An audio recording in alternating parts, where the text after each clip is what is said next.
شونريو سوزوكي، عقل المبتدئ.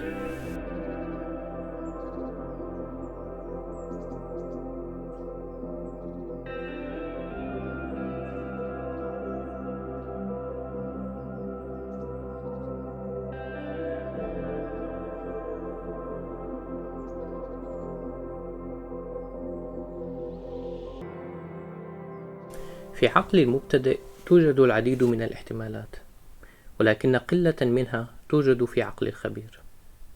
يقول الناس أن ممارسة الزين أمر صعب، لكن هناك سوء فهم لماذا هو الأمر كذلك. إنه ليس أمرا صعبا لأن الجلوس بشكل متربع صعب، أو لأن بلوغ التنوير صعب. إن ممارسة الزين أمر صعب لأن الحفاظ على عقلنا نقيا وعلى ممارستنا نقية بمعناها الأساسي هي أمور صعبة. تطورت مدرسة الزين بأشكال عديدة بعد إنشائها في الصين، لكنها في الوقت نفسه أصبحت أقل نقاء مع مرور الوقت. لكني لا أريد أن أتحدث عن الزن الصيني أو تاريخ الزن. أنا مهتم بمساعدتك على منع ممارستك من أن تصبح أقل نقاء. في اليابان لدينا تعبير يدعى شوشين، والذي يعني عقل المبتدئ. إن الهدف الدائم من الممارسة هو الحفاظ على عقل المبتدئ خاصتنا. لنفترض أنك قرأت سوترا برانجاباراميتا مرة واحدة فقط. قد تكون هذه القراءة جيدة جدا، لكن ماذا سيحدث إذا قرأتها مرتين أو 3 مرات أو 4 مرات أو أكثر؟ قد تفقد بسهولة شعورك الأصلي تجاهها. نفس الشيء سيحدث مع ممارسات الزن الأخرى. بإمكانك المحافظة على عقل المبتدئ الخاص بك لفترة من الوقت، ولكن إذا واصلت ممارستك لمدة 1 سنة أو 2 أو 3 سنوات أو أكثر، وعلى الرغم من أنك قد تكتسب بعض الخبرة وتحسن ممارستك، فإنك قد تفقد المعنى اللامحدود للعقل الأصلي. كدارس للزين، فإن الشيء الأكثر أهمية هو ألا يكون تفكيرك ثنائيا.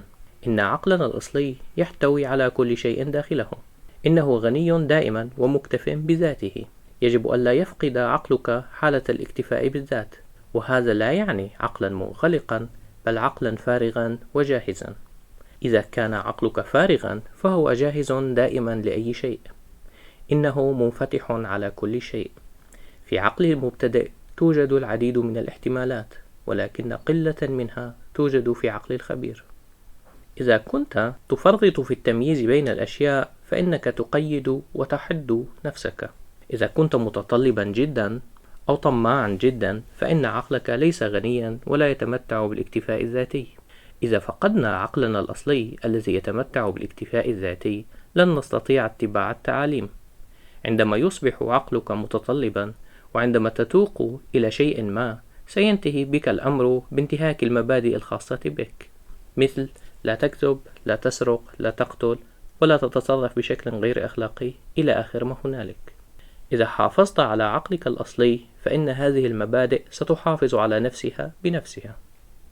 لا يوجد في عقل المبتدئ فكرة مثل لقد حققت شيئا. إن كل الأفكار المتمحورة حول الذات تحد من عقلنا الواسع. عندما لا نفكر بالإنجاز ولا نفكر بالذات، عندها نكون مبتدئين حقا، وعندها يمكننا تعلم شيء ما. عقل المبتدئ هو عقل التعاطف. عندما يكون عقلنا متعاطفا فإنه لا حدود له. أكد دوغن زينجي مؤسس مدرستنا على أهمية العودة الدائمة إلى عقلنا الأصلي اللامحدود. عندما نكون دائما صادقين مع أنفسنا ومتعاطفين مع جميع الكائنات، يمكننا بالفعل أن نتدرب. لذا فإن أصعب شيء هو المحافظة الدائمة على عقل المبتدئ الخاص بك. ليست هناك حاجة لفهم عميق للزين.